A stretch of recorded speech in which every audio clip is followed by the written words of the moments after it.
Welcome to week 12 in our course, The Theology and Ethics of Dietrich Bonhoeffer. As we enter the final weeks of our course, we have now a chance to read some of Bonhoeffer's last written words, his letters and poems sent from prison to his former student, friend, colleague, and confidant, Eberhard Bethge. By now, Bethge was part of the Bonhoeffer circle, of his Bonhoeffer family, since he married Renate Schleicher, who was Bonhoeffer's niece. And he has been, thanks to the untiring work of Bethge after the war, that the literary production of Bonhoeffer became known in Germany and around the world.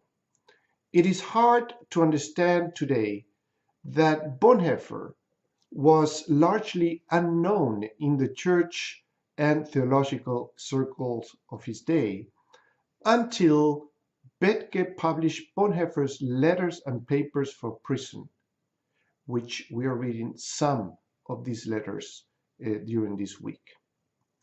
The original German version was published in 1951 with the title Widerstand und Ergebung, which means resistance, opposition, and surrender, submission. And this was translated into English in 1953. So it was not really until the late 50s and during the 60s that Bonhoeffer became more widespread known in his role in the anti-Nazi resistance and known above all as a theologian.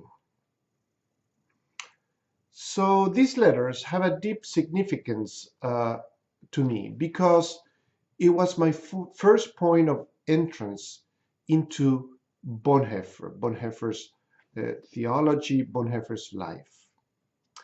Bethge was also a visiting lecturer at the Protestant Theological University in Buenos Aires, where I studied. And this helped to spread the thought of Bonhoeffer at a time when liberation theology, we're speaking here about the 70s, the 80s, was born in Latin America. So the first thing that we have to bear in mind is that Bonhoeffer never meant for these letters to be read by you, by me, by us.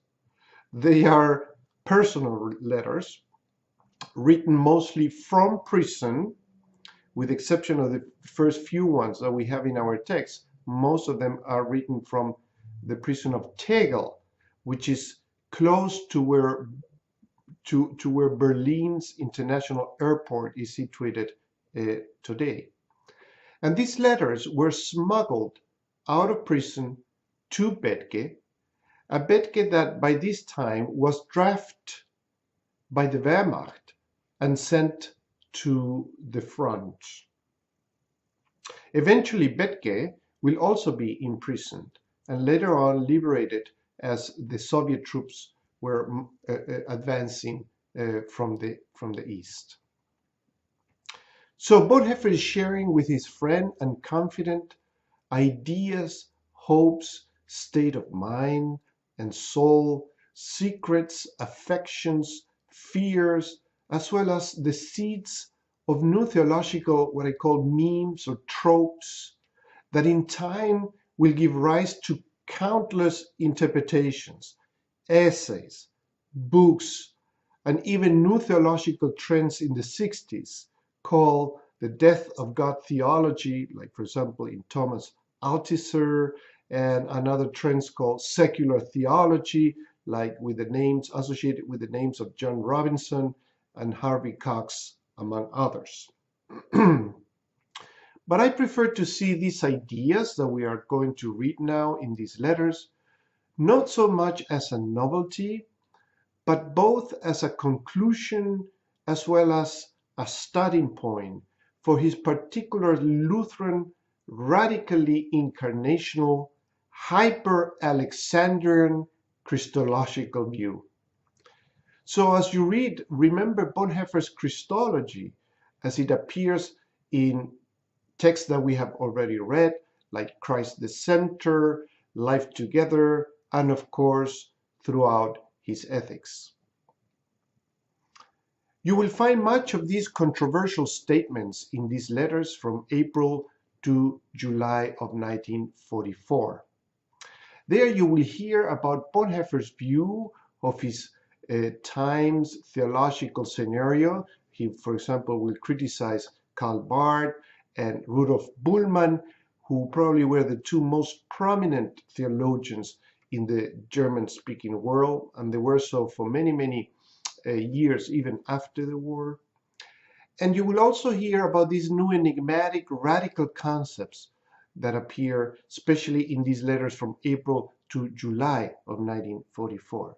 And these concepts like arcani disciplina, no? The discipline of the secret, Deus ex machina, Christ as the man for others, and particularly the notion of a non-religious Christianity or a non-religious interpretation of biblical concepts, and the world come of age. So these are all the new, let's say, ideas that will appear in these letters. So you can find an interpretation of these concepts and terms in the glossary prepared by the editors of our book, A Testament to Freedom, in pages 543 to 551. So if you're interested to delve deeper into these notions, please go to the glossary. So overall, Bonhoeffer is wrestling in these letters with the type of Christianity that can give witness to the central Christological convictions in the midst of a world that has expelled God, that has come of age, as he will say, what today we call secularization, or the secular age. As you recall, Bonhoeffer has been dealing all along with this theme as he emphasized, for example, the worldliness of God, this God becoming human, assuming our humanity, dwelling among us, for which now he finds a new overarching label.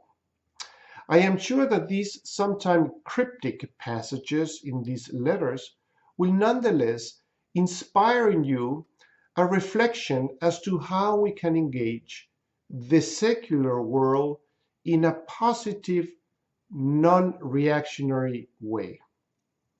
In the end, it is almost unavoidable, the conclusion that it is Christianity itself, and I will add to this, particularly Lutheranism, that, quote unquote, invents the notion of the secular as a reality that is not alien to God, but is inscribed in God's very act of incarnation.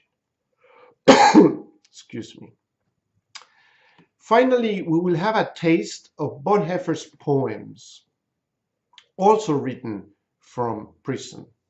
Though he claims that he is no poet, you will glimpse here Bonhoeffer's spiritual state in captivity, and especially after the failure of the assassination attempt on Hitler in July 20th, 1944, what is popularly known as Operation Valkyrie. No? Remember that the aim of this operation was to take control of the government and disarticulate the Nazi grip on power. Hitler's assassination was just one leg, one aspect of this larger operation. An assassination was required, or the conspirators led or reach this conclusion, right? That Hitler needed to be assassinated, as opposed, for example, to a simple arrest and trial. in order to free German soldiers of their oath to Hitler. So it was a political calculation.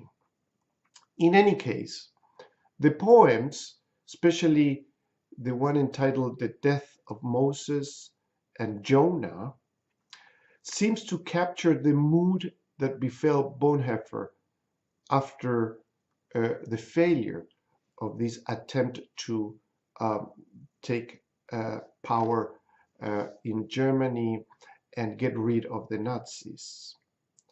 And his poem, Who Am I?, probably one of the most famous of his poems, condenses a profound self-examination that Bonhoeffer undertook while in prison. So these are the last written words that we have from Bonhoeffer. Poetry in the midst of horror and death. But my question is this not the corollary of Bonhoeffer's whole theology?